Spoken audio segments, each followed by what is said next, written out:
You know, university rankings, they literally shape people's futures and decide where billions in funding go.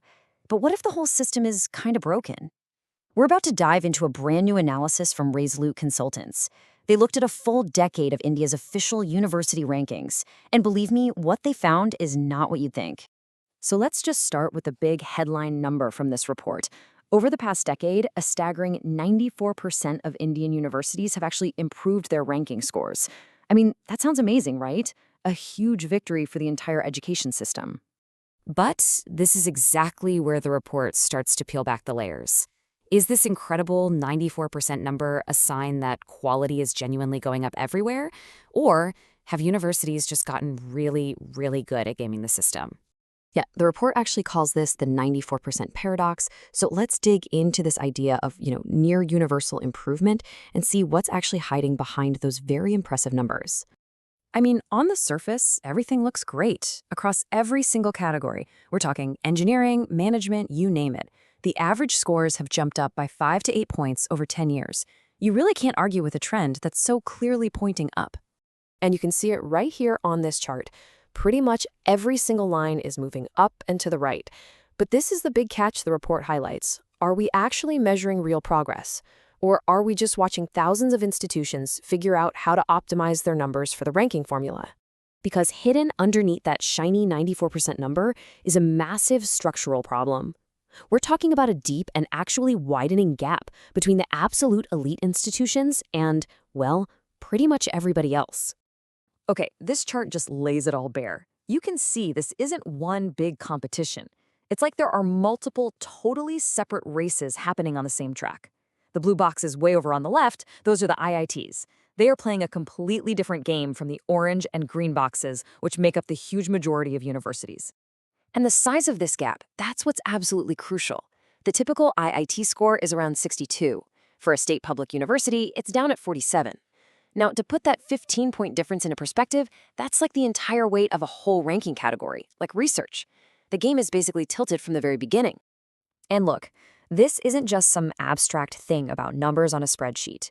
This ranking gap has real, life-altering consequences for students right where it matters most: their paycheck. The report calls this a K-shaped recovery, and here's what that means. Just 5 years ago, the salary gap between someone from an IIT and someone from a central university was about 6.6 lakh rupees a year. Today, that gap has nearly doubled to 12.5 lakhs. The top is pulling away, and the ranking system is part of why. So you have to ask, how does this divide get so wide? Well, a huge piece of the puzzle isn't about objective performance at all. It's about the sheer power of brand, of reputation, or what the report just calls perception. This heat map is super interesting. It breaks down what it calls the competitive DNA for each type of university. The darker the blue, the better the score. So look at that second column, research. The IITs are deep, dark blue. That's their massive strength. But then slide your eyes over to the far right column, perception. The colors are all over the map. It shows that reputation and reality, they don't always line up. And that brings us to this really key idea from the report, the brand deficit. This is what happens when a university is actually doing much better on things you can measure, like teaching and research, than its reputation gives it credit for. In this chart here, it shows that brand deficit in action. The lines at the top, the IITs and IIMs, they get what's called a brand premium. Their reputation scores actually lift them up higher than their performance alone would. But then look at that red line for the NITs, the National Institutes of Technology. They consistently have the worst brand deficit. They're punching way above their weight, but they just aren't getting the recognition. So just how much does all this perception stuff matter? Well, the report found that it is the single most powerful factor in determining a university's final rank. More than teaching quality, more than research output, it's pretty simple. In these rankings, your reputation basically becomes your destiny. Okay, so if you're a university looking at all this, the report pretty much lays out a clear formula for how to win this game, a playbook that really separates the institutions that are climbing the ladder from those that are sliding down. And here's that formula, right here in green and red. On the left, you see the universities that improved their rank.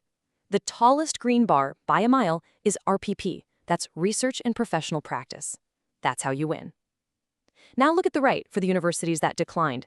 The biggest drops? Outreach and, you guessed it, perception. So the fastest way to fall down the ranks is to lose control of your reputation.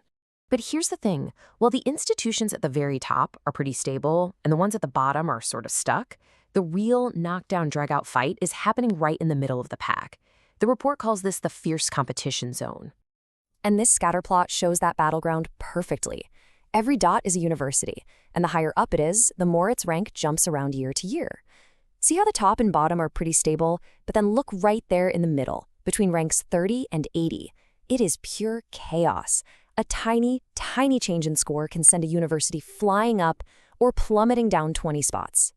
So when you put all of this together, the scores that keep going up, the massive inequality, the huge power of perception, and that chaotic middle ground, the report's main conclusion is, well, it's pretty sobering.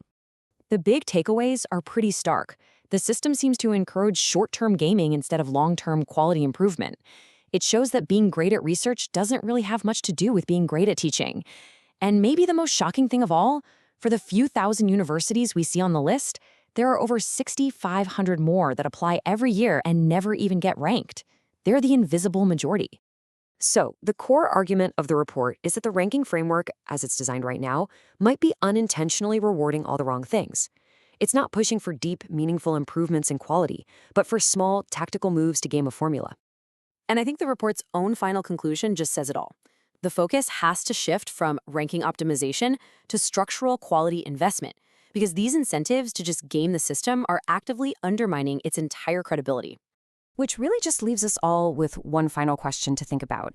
If the whole point of these rankings is to measure and improve the quality of education, but instead they've just created a high-stakes game, who is actually winning it?